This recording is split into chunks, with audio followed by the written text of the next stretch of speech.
Bonjour à toutes et à tous, bienvenue dans votre rendez-vous quotidien des Cannes Prime Time. Retrouvez-nous chaque jour à 19 heures.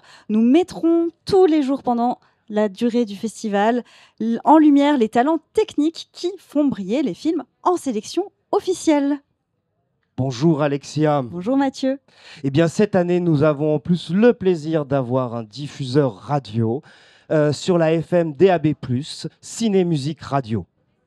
En plus de notre chaîne YouTube, évidemment. Au programme de l'émission, décryptage, interview de professionnels du cinéma et présentation des candidates et candidats au prix technique de la CST. Nos invités aujourd'hui, Rémi Chano, bonjour. Bonjour. Vous êtes le chef opérateur son du film qui était présenté hier en ouverture Partir un jour, Oui. d'Amélie Bonin. Bienvenue. Merci. Ilan Ferry, vous êtes le rédacteur en chef de la lettre de la CST. Tout à fait. Et vous allez nous parler un peu de vos attentes sur la compétition. Qui sont très grandes. Très grande, merci. Et pour nous parler du Dolby Atmos, car ce soir est présenté Mission Impossible, film américain, Étienne Roux, président de Ciné Digital, vous avez été l'installateur de cet équipement monumental. Bonsoir, tout à fait. Merci d'être avec nous. Et Christophe Arnoux, vous êtes le directeur des opérations du Palais des Festivals et des Congrès de Cannes. Oui, bonsoir, merci de m'accueillir. Et vous avez régné sur tout ce projet. Oui, Régnier, en tout cas, on l'a suivi avec attention. On est toute une équipe à avoir suivi ce projet, dont je fais partie, effectivement. Merci d'être avec nous. Et nous allons donc remonter les marches.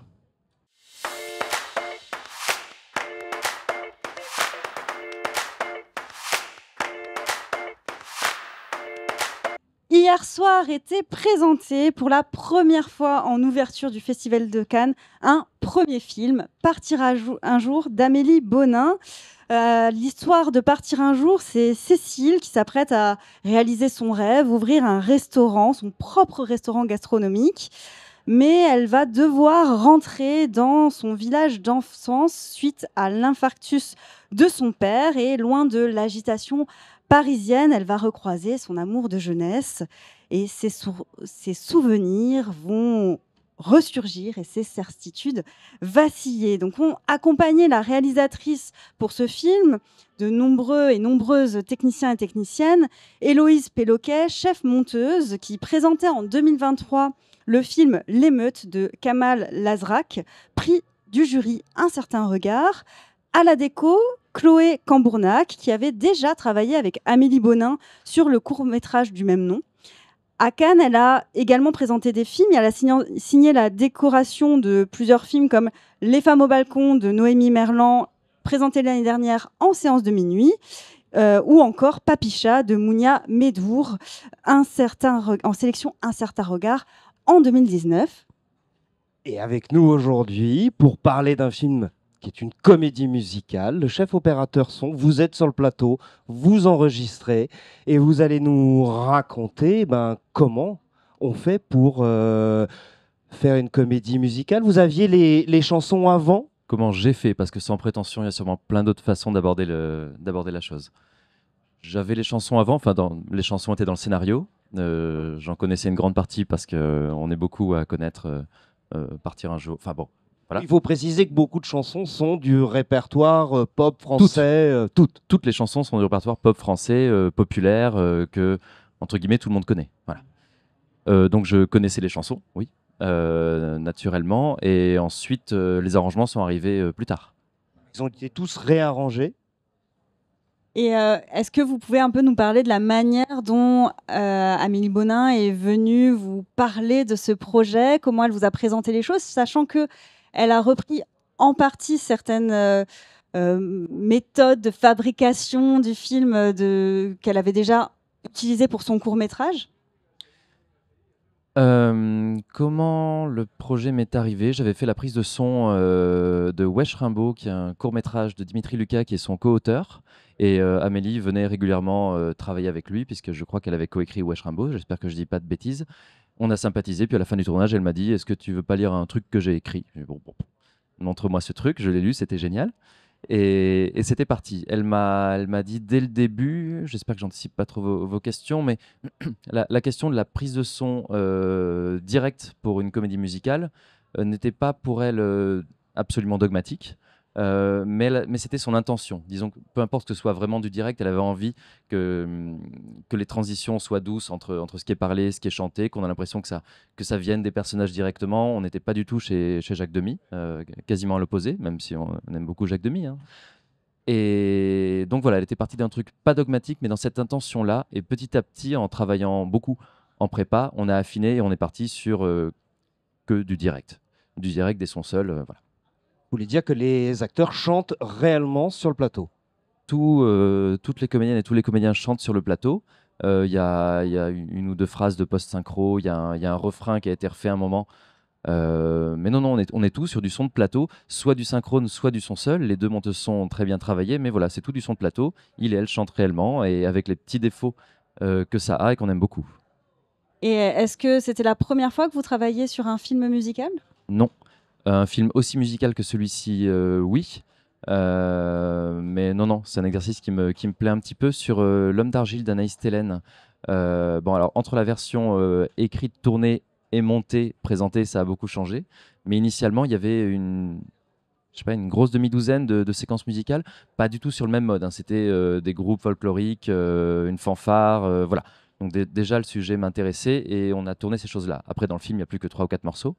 Donc pas la première fois, mais sur une comédie musicale ou un film musical, on l'appelle comme on veut, c'est la première fois. Et est-ce que d'un point de vue technique, justement, vu qu'il y a un peu, on a l'impression d'être très en proximité avec les acteurs, les actrices qui chantent, on a l'impression que c'est vraiment très fluide le passage Tant mieux. du parler au chanter. D'un point de vue technique, est-ce que ça a été compliqué de gérer ça? Bien sûr. C'était compliqué, c'était ambitieux, c'était toute la joie de ce projet qui s'est extrêmement bien passé. C'était très compliqué puisqu'il y a un dispositif obligatoire pour chanter en son synchrone. Qu'en plus on n'est pas en plan séquence, donc on peut pas mettre un playback sur le plateau, ou du moins pas fort, mais en tout cas pas assez fort pour que les comédiennes et comédiens l'entendent suffisamment pour être en rythme sur la bonne hauteur. Alors Juliette Armanet, forcément avec l'expérience de chanteuse qu'elle a, il va de soi qu'elle s'en serait peut-être tirée plus facilement que les autres, mais il fallait absolument qu'ils entendent les playbacks des chansons dans leur version de l'époque, qui ont un peu changé depuis, mais voilà. Donc il fallait un système d'oreillettes miniaturisé, qu'on voit pas trop. Il fallait du monde pour gérer ces oreillettes. Il y a plusieurs chansons où il et elle sont 3, 4 comédiennes et comédiens à chanter, donc il fallait plusieurs oreillettes. Mais attention, tout le monde ne veut pas la même chose dans son oreillette. Donc ça veut dire qu'il faut plusieurs réseaux d'écoute dans les oreillettes. Donc à un moment, moi je peux pas faire ça tout seul. S'il y a plusieurs comédiennes, comédiens qui chantent en même temps, peut-être qu'il faut 2 perches. Donc ça va pas être mon deuxième assistant qui va gérer ça. Donc on s'est retrouvé à 4 sur la prise de son pour l'essentiel des journées avec de la musique. Donc c'était compliqué, ça demandait beaucoup de prépa. On peut aller dans le détail si vous le souhaitez, mais oui, en tout cas, le secret, c'était la prépa. Non, alors le secret, si elle et il regardent, j'en serais très content, c'est qu'il y avait une réalisatrice et une production et un dire prod qui avaient compris l'enjeu. Avec le même budget, sans des gens aussi intelligents, ça aurait pas du tout produit le même résultat. Je dis pas que c'est parfait du tout, hein, mais on a pu en tout cas faire ce qu'on voulait faire. Une metteuse en scène, Amélie, qui travaille le projet avec 3 producteurs de Top Shot qui avaient envie de réaliser son projet. Un directeur de production, Marc Cohen, qui a bien compris l'intention d'eux. Il m'a fait un certain nombre de refus, c'est normal, c'est un dire prod, c'est son boulot. On était un film en annexe 1, donc il y a des sous pour un premier film, c'est très bien, mais une petite annexe 1, donc par rapport à l'enjeu, on n'a quand même pas énormément, pas grand-chose. Donc Marc, le dire prod, m'a dit non à pas mal de choses, mais avant de me dire non, il écoutait, on choisissait, on tranchait, et c'était pas une sorte de non mais 4 personnes au son sur une prise de son musicale, c'est pas possible. Non. Alors il y a certaines chansons qu'on a fait en plus petite équipe, on a dosé, mais voilà, il y avait une écoute, un dialogue permanent, et on a pu notamment insonoriser le décor du relais routier, qui était un enjeu fondamental. Je suis souvent en tant que chef opérateur du son, je suis convié au repérage technique, donc en moyenne 2 semaines avant le tournage. Et là, on est devant le fait accompli. On se dit juste, tiens, on va essayer d'enlever les graviers, on va mettre un truc d'insonorisation au plafond. On est dans un décor naturel, on n'est pas dans un studio. C'est un vrai restaurant routier qui est au bord d'une 4 voies à 110 avec beaucoup de poids lourds entre Paris et Strasbourg. C'était une catastrophe. Amélie et Marc m'ont demandé d'aller en pré-repérage, en repérage artistique, alors pas pour mettre un veto, c'est pas ma place du tout, mais ils m'ont demandé de ne pas en mettre un, ce qui voulait quand même dire qu'il y avait une porte ouverte. Et puisque c'était des gens compréhensifs et qui voulaient être dans le dialogue, le fait qu'ils me disent ne mets pas de veto était quand même une main tendue. Et donc j'ai tout fait pour ne pas mettre de veto. Par contre, de dire dans ces conditions, on pourra pas. On pourra faire le film. Il y a des denoisers qui marchent bien, il y a des trucs, mais ça prend du temps et c'est pas toujours très joli. Si on veut faire ce que tu souhaites, par contre, là, il faudra mettre les moyens là-dessus. Et on a pu doubler en plexi toutes les vitres du routier. Ça a un coût, ça a un temps d'install. Et puisque c'est une équipe technique globale qui marchait très bien, c'est, je crois, c'est le chef constructeur qui avait déjà eu cette expérience-là. On en a parlé, qui a pu mettre les vitres, mais qui correspondait à ce que souhaitait le chef op et la chef déco pour qu'on ne les voit pas depuis l'extérieur, qu'il n'y ait pas besoin de les démonter tous les jours, sinon ça aurait été une cata. Et tout ce petit monde-là a fait qu'on a pu avoir un décor qui était loin d'être parfait, mais qui n'était plus la catastrophe prévue. Et puis aussi, il y avait des calculs sur la vitesse des camions par rapport au nombre de décibels qu'on pourrait réduire si les camions ralentissaient. Enfin, tout un bazar qu'on a pu. Voilà, je suis un peu trop dans le détail là. Mais... Du coup, vos camarades du son qui reprennent tout le travail au moment de la post-production ont quelque chose un peu en rêve entre les mains. Je ne vais pas parler pour eux, ce serait horriblement prétentieux. Moi, je trouve qu'ils ont très bien travaillé. J'en sais rien. Ils avaient l'air contents, mais je ne peux pas dire. Mais donc beaucoup du travail est fait. Beaucoup du travail est fait, toutes les voix sont enregistrées. Alors comme pour tous les films, tout le travail est fait du mieux que je le peux, sauf que là on m'a peut-être plus écouté que d'habitude, donc on a pu pousser le bouchon plus loin. Ouais. Et dans le court-métrage, il y avait une séquence qui était dans une piscine. Et Amélie Bonin expliquait que ça a été très compliqué de réaliser cette séquence-là, notamment d'un point de vue acoustique. La piscine s'est transformée en patinoire. On ne spoile pas l'histoire en disant ça, mais à un moment, il y a une patinoire dans le film. Est-ce que vous en avez discuté avec Amélie de ces questions-là ? Oula. Pour moi, la patinoire, bon, j'ai jamais promis, on va y arriver à faire du son direct sur toutes les chansons. Et on va essayer, je te jure, on va tout faire pour que ça marche. J'avais juste dit, par contre, la patinoire, je sais pas. En plus, j'étais pas rentré dans une patinoire depuis 20 ans. Bon, bref. Je sais pas. Et puis les trois copains du tournage ont très bien bossé. On l'a beaucoup préparé. On a fait des répètes dans une patinoire à Paris avec les oreillettes. Enfin voilà, on a essayé de se blinder partout. Ça a quand même été extrêmement compliqué, mais ça a marché. Entre le bruit des patins, je sais plus, 50 figurants qui tournent autour, mon perchman avec des crampons qui lui couraient après, les oreillettes qui devaient capter, parce qu'une patinoire c'est grand, et déjà que les HF on n'aime pas toujours très bien parce que ça capte pas toujours aussi bien qu'on l'aimerait, même quand on prend les bonnes fréquences et les bons machin trucs. Les oreillettes miniaturisées, n'en parlons même pas. Donc ouais, c'était gros péril, et puis on a beaucoup transpiré malgré les 0 degrés de la patinoire. Mais bon, ça l'a fait, ouais. Ça l'a fait parce qu'on a préparé. Voilà. Oui, on sent beaucoup de préparation, notamment pour une séquence dans le camping-car entre la mère et la fille, et un jeu avec les accessoires.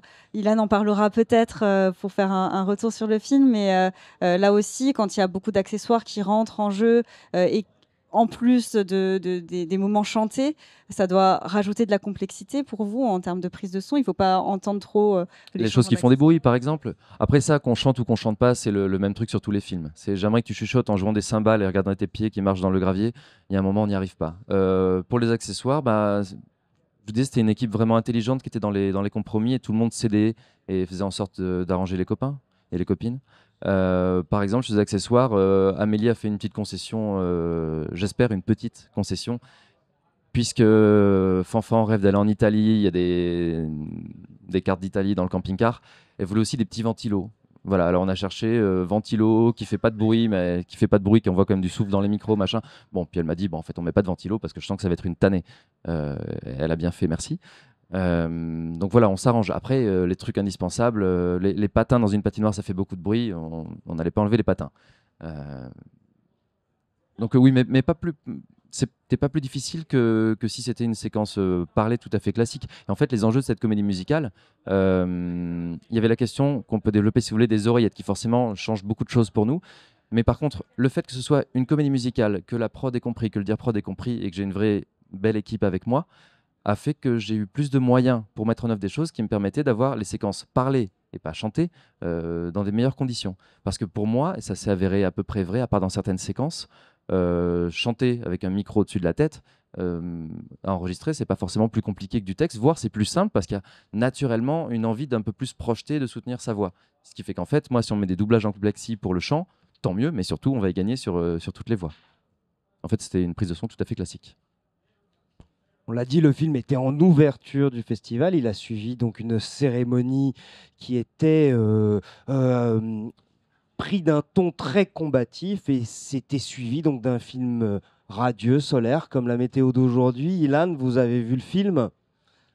Oui, tout à fait. C'est un film qui m'a fait l'effet d'une bulle de champagne. Et je trouve qu'une bulle de champagne pour ouvrir un festival comme Cannes, c'est idéal, surtout par ce temps. Pour vous dire, moi, c'est un film qui m'a fait une très belle impression. C'est un film que j'ai trouvé très joli, qui m'a accueilli sur tout le long. Pour un premier film, il ne manque pas d'ambition, bien au contraire. On découvre que voilà, d'autant plus que la comédie musicale est un exercice très périlleux, on l'a vu, qu'il y a eu quelques belles réussites. Jolie, il y a quelques mois, Emilia Pérez l'année dernière. Là, on découvre qu'on est sur autre chose, sur d'autres enjeux, peut-être quelque chose de plus intimiste, mais qui est parfaitement retranscrit à la fois par la mise en scène d'Amélie Bonin, qui est tout en subtilité, tout en pudeur. La photo de David Kay, que je trouve très réussie, les décors de Chloé Cambornac également, et le travail sur le son qui est incroyable. De tout ce que j'entends, je n'osais pas imaginer qu'il y avait un tel dispositif derrière tout ça, et je pense que ce qu'on gardera de cette expérience et de ce film, c'est l'ambition, la subtilité, et c'est mêler l'intime à quelque chose d'universel par le biais de la musique. Et pour ça, je vous tire mon chapeau parce que j'ai trouvé ça très bien.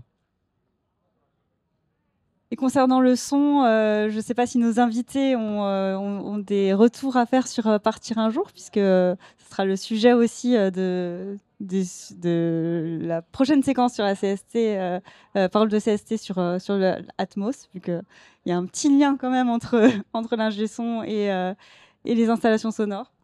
Alors malheureusement, je n'ai pas eu la chance d'assister à la projection d'hier. Vous allez y courir. Je vais y courir dès que le festival sera terminé et que j'aurai un peu de temps libre. Il est dans les salles en ce moment. C'est noté.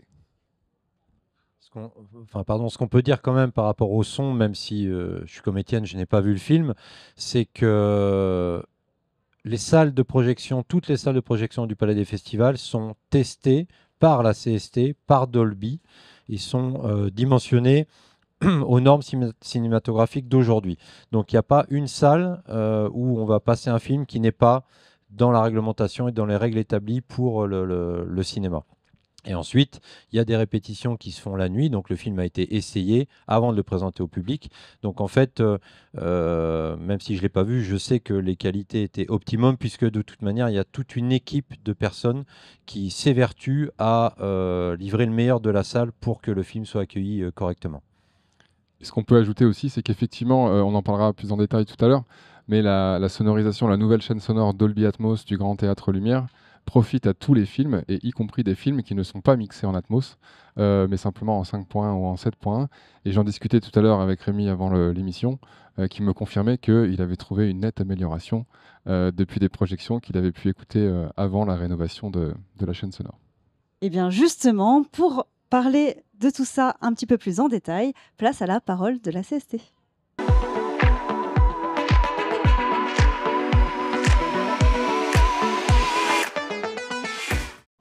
Eh bien, vous êtes en direct sur notre chaîne YouTube à Cannes, sur le stand de la CST et sur la FM DAB+, la radio Ciné-Musique.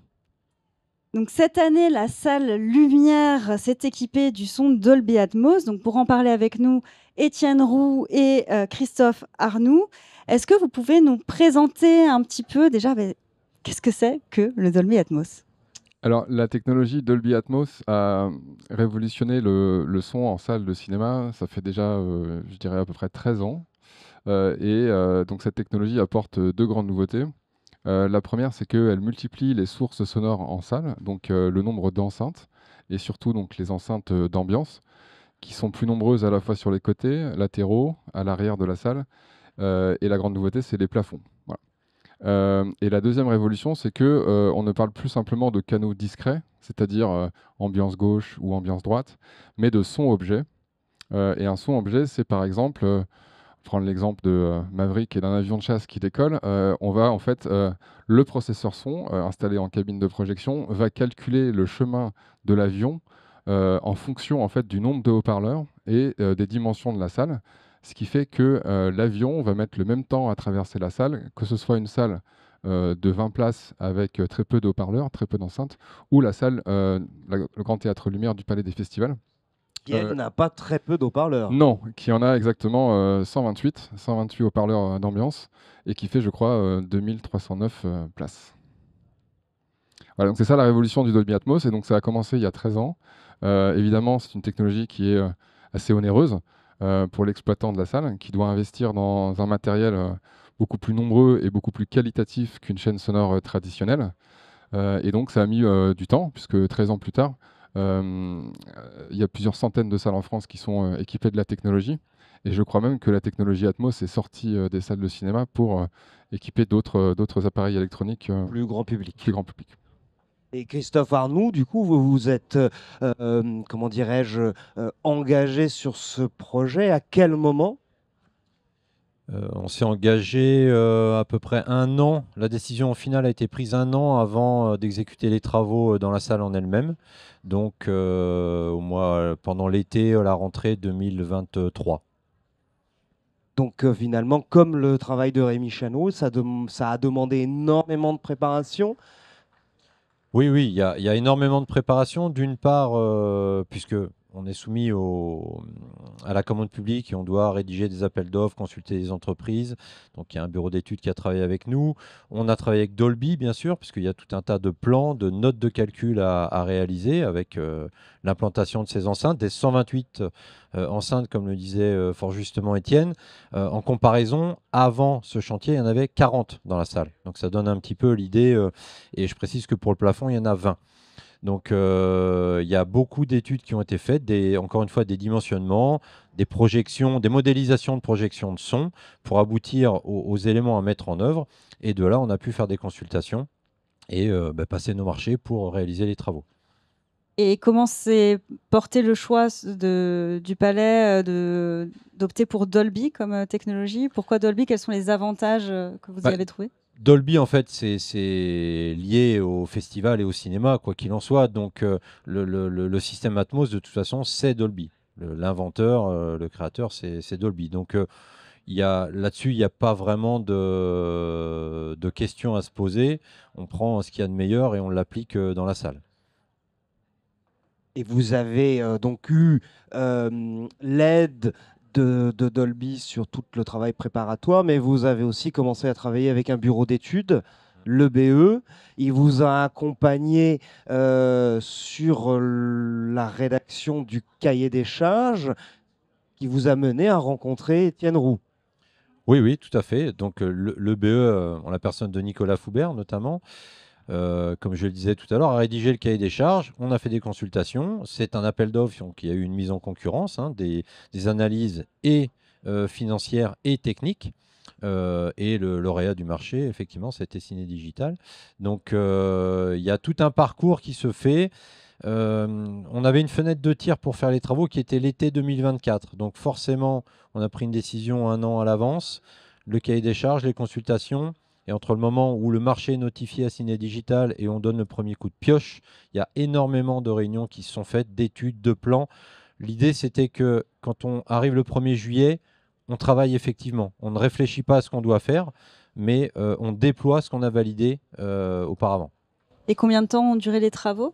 Alors, les travaux en tant que tels ont duré 10 semaines. Et effectivement, comme le dit Christophe, c'était particulièrement...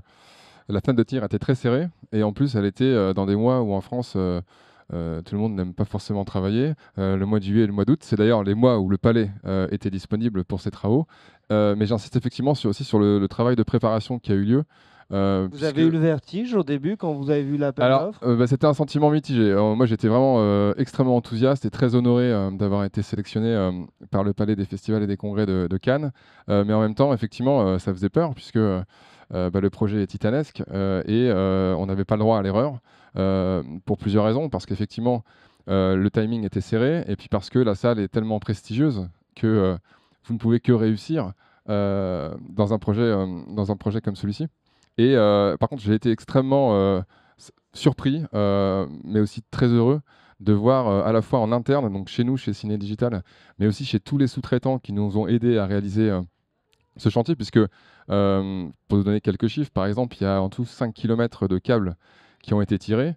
par la société SPI. Il y a des acrobates qui ont effectivement installé les enceintes de plafond, puisqu'on ne pouvait pas échafauder dans la salle. Des acrobates cordistes. Des acrobates cordistes, pardon, oui, effectivement, excusez-moi, qui ont dû donc installer des enceintes à l'aide de cordes pour les enceintes de plafond, puisque la hauteur était telle qu'on ne pouvait pas échafauder. On a eu aussi affaire à des équipes de décorateurs, puisque une partie des 40 enceintes qui étaient déjà installées ont dû être déposées et déplacées, ce qui fait que certains laits de tissu ont dû être repris. Et puis la particularité de cette salle, c'est qu'elle est immense, et donc on a dû en fait créer deux sous-cabines, si on peut dire, une à jardin et une à cour, pour comment dire, parce que le cuivre ne permettait pas d'avoir des distances trop importantes du câble jusqu'aux enceintes. Pour les racks d'amplification. Tout à fait, pour les racks d'amplification. Et effectivement, donc, ces deux sous-cabines sont reliées à la cabine principale grâce à de la fibre optique.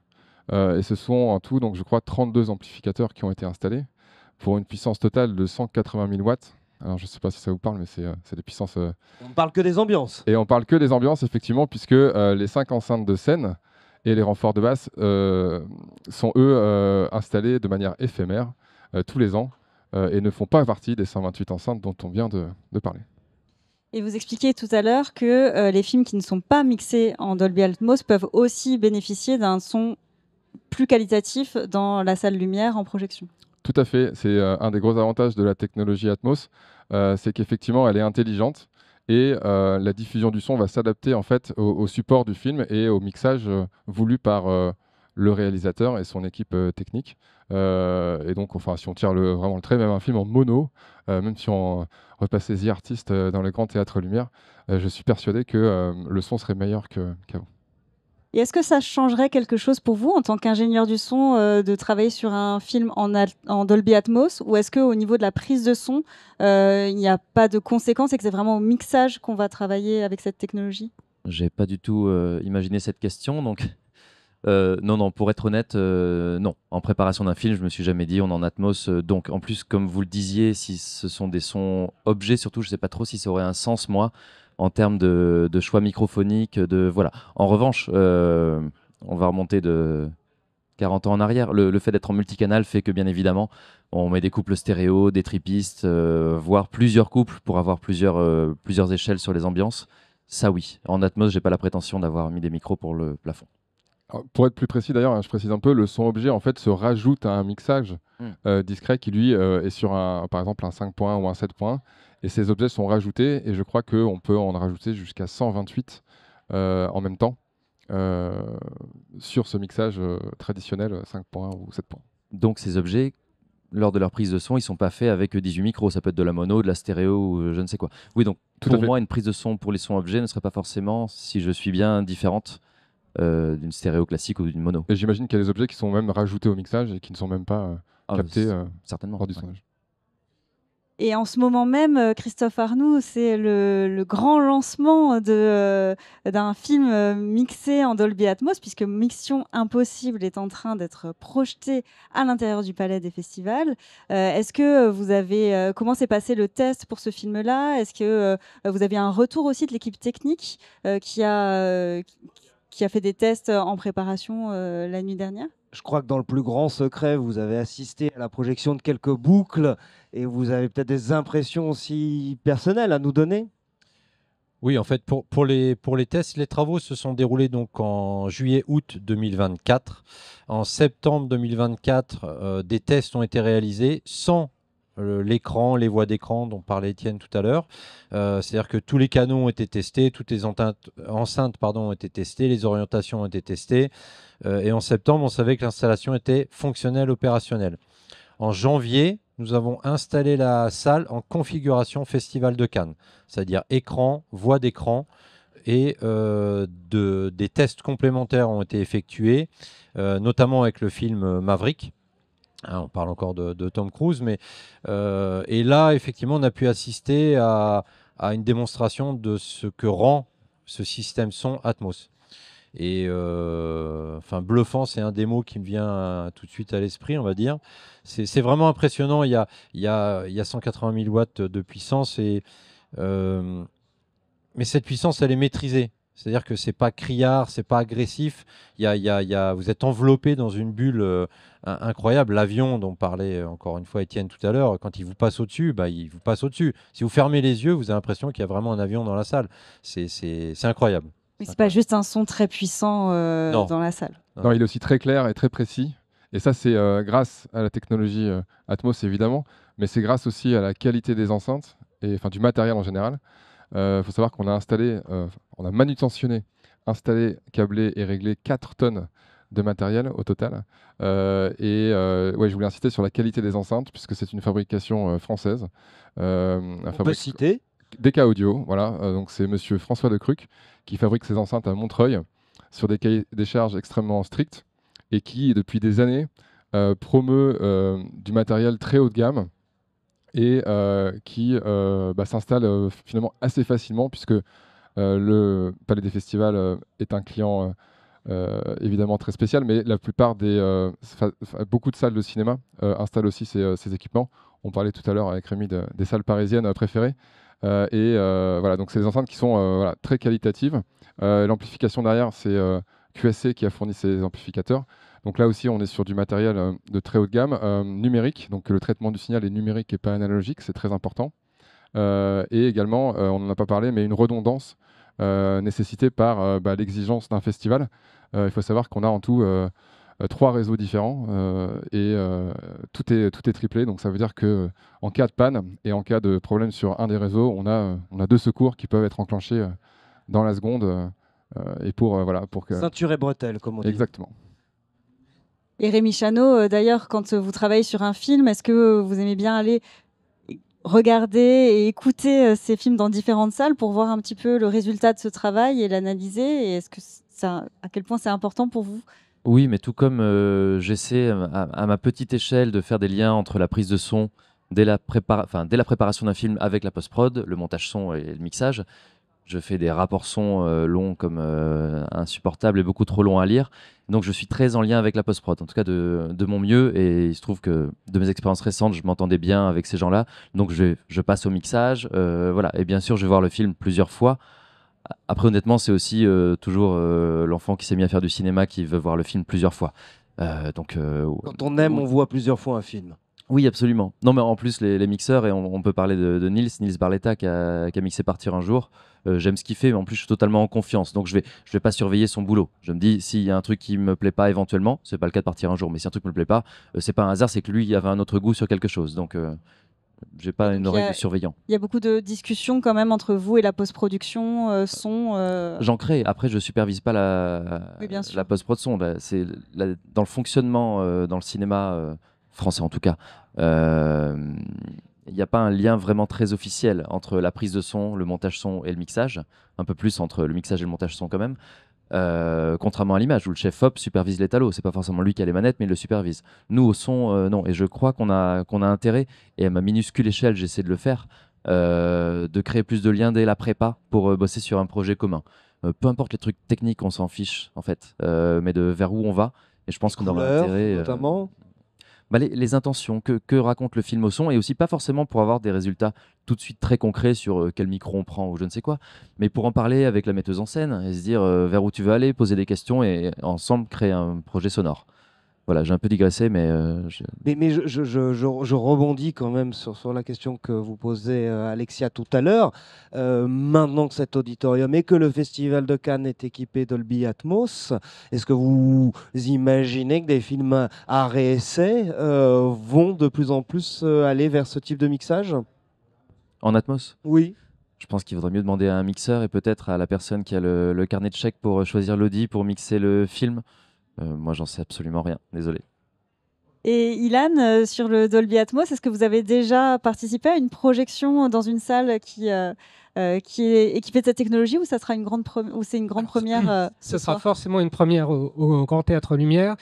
Il faut savoir que ce projet fait l'objet d'un dossier qui est là dans la nouvelle lettre de la CST qui est actuellement disponible. C'est un dossier qu'on a pensé beaucoup en amont, parce que forcément, nous, quand on parle de Dolby Atmos dans une salle aussi grande que l'Auditorium Lumière, forcément, on est très curieux.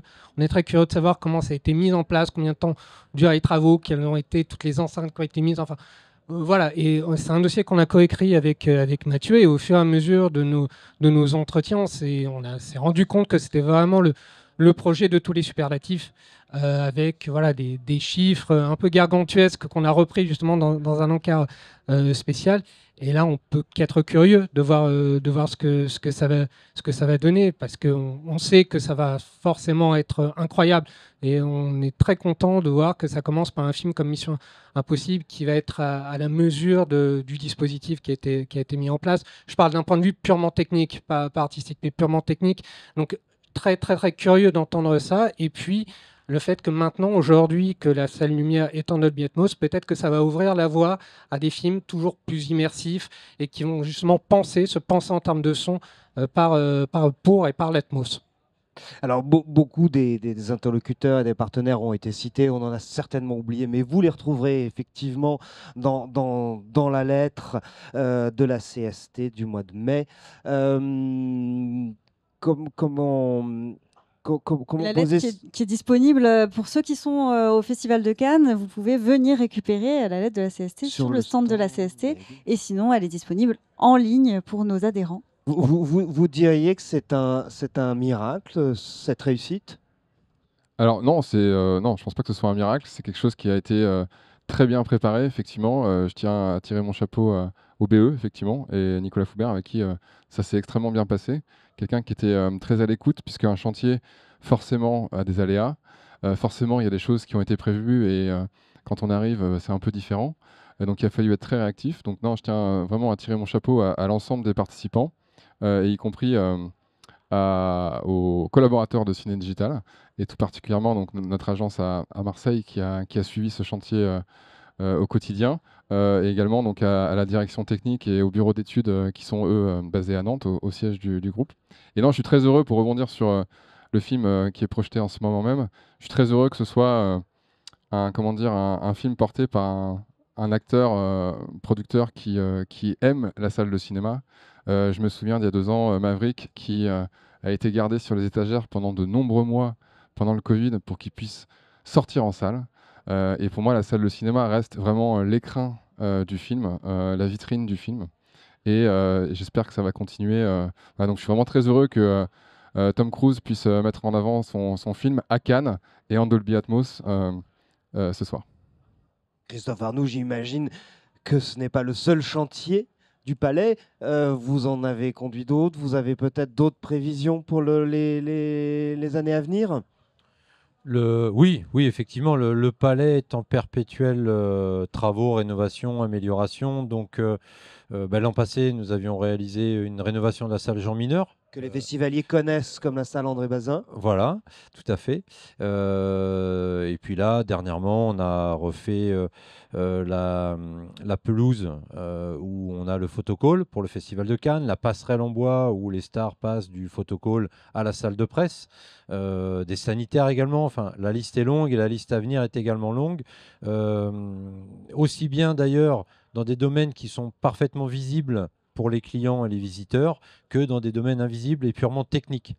Une GTB, enfin des sujets comme ça, c'est des sujets à gros investissements qui ne sont pas visibles pour tout le monde, mais qui sont nécessaires quand même pour le bâtiment. On vient de refaire tout le système de sécurité incendie dernièrement, 50 km de câbles.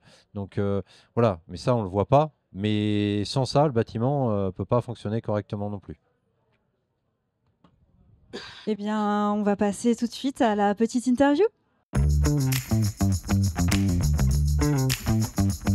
Je m'appelle Yoann Goujon, je suis acteur et aussi auteur et metteur en scène. Donc mon premier festival de Cannes, c'était en 2014 et c'était un moment assez fort où j'ai découvert qu'on pouvait échanger sur les films avec les amis techniciennes et techniciens, où il y avait un certain nombre d'événements, des rencontres professionnelles aussi, où on parlait un peu on fait une synthèse de ce qui s'est passé au niveau de la profession, du spectacle. On fait un bilan et puis on parle aussi de ce qui va advenir de la profession dans l'année à venir. Mon plus beau souvenir de festival, c'était après que Justine Triet nous ait régalé de son film Anatomie d'une chute, au moment où elle a fait une prise de parole sur la réforme des retraites. Parce qu'on parle assez souvent de réalisatrices, réalisateurs engagés, d'artistes engagés. Et là, j'ai vu une femme engagée. en plus d'être une très bonne réalisatrice. Le prix de l'artiste technicien, pour moi, ça représente avant tout la possibilité d'échanger avec des personnes que je n'aurais pas forcément, que j'aurais pas croisées spontanément comme ça, qui sont chacun spécialisés dans leur secteur, dans leur domaine d'activité. Et voilà, après, c'est toujours un exercice délicat parce que c'est toujours difficile de se dire qui a fait le travail, le bon travail entre le mixeur, la mixeuse ou l'ingé son, voilà, ou entre l'étalonneuse, l'étalonneur, le chef opérateur, la chef opératrice. Et puis bon, moi en plus, je suis un artiste, interprète, donc ce n'est pas mon secteur, la technique. Mais justement, je suis très heureux de pouvoir échanger avec des techniciennes et techniciens sur cet aspect-là. Et bien maintenant, sur les marches, c'est le premier jour de la compétition.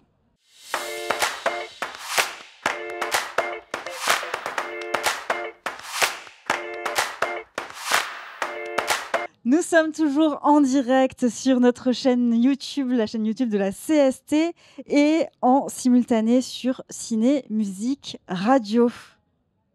Un habitué du Festival de Cannes, Sergueï Loznitsa, revient aujourd'hui avec un film sur la Russie soviétique, 1937, Deux procureurs. C'est une histoire, une intrigue qui va mêler un apparatchik et qui va le confronter à des lettres de gens déportés. Et au début, il va se refuser à cette réalité et petit à petit va se retrouver embarqué dans la mécanique destructrice de cette époque stalinienne. Pour l'image de ce film, Oleg Moutou, lui aussi, un habitué du Festival de Cannes, puisqu'il avait déjà éclairé un film précédent de Sergueï Loznitsa, Donbass, mais il était aussi le chef opérateur de la Palme d'Or, 4 mois, 3 semaines et 2 jours. Au montage, Danielius Kokanowski, monteur d'Une femme douce.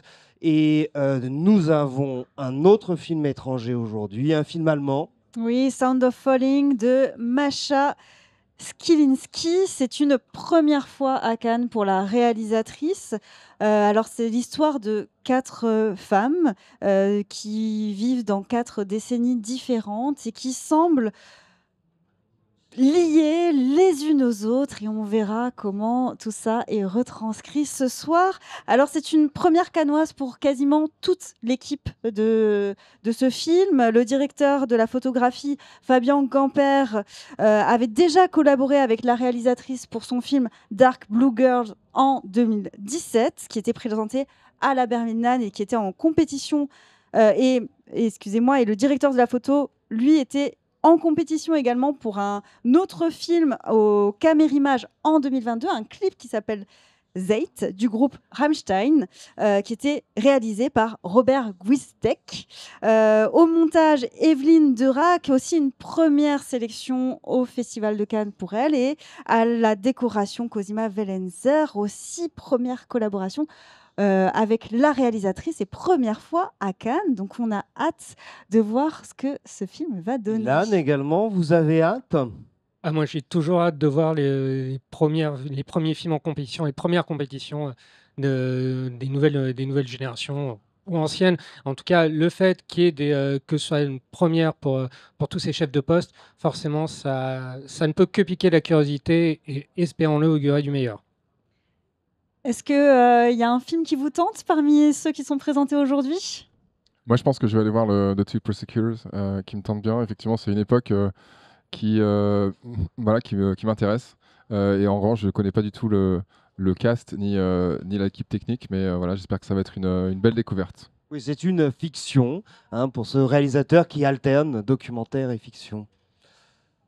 Et puis évidemment, Mission Impossible hors compétition en Dolby Atmos, qui est en ce moment même en train d'être projeté à l'intérieur du palais. Malheureusement, on l'a déjà raté. Mais on ira le voir en salle. Exactement. Merci à tous d'avoir été présents aujourd'hui pour cette émission, d'avoir ouvert cette nouvelle saison des Cannes Prime Time. Merci. Vous êtes et on vous retrouve dès demain, toujours sur notre chaîne YouTube à 19h, tous les jours jusqu'à la fin du festival. Et également sur Ciné Musique Radio. Tout à fait. Au revoir. Bon festival à tous et à toutes. Et merci à vous. Merci. Avec plaisir. Merci pour l'invitation.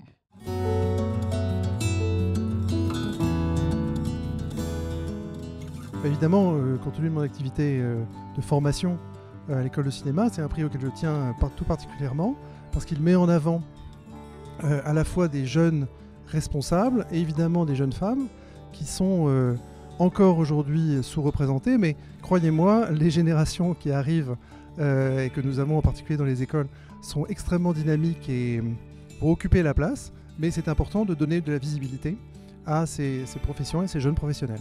Pour moi, le prix de la CST représente une grande fierté puisque mon élève de la FEMIS, Anne-Sophie Delceri, l'a remporté pour le théorème de Marguerite. Donc je suis très fière. Le prix de la CST, pour moi, c'est une reconnaissance du travail artistique, de la technicité, du travail technique.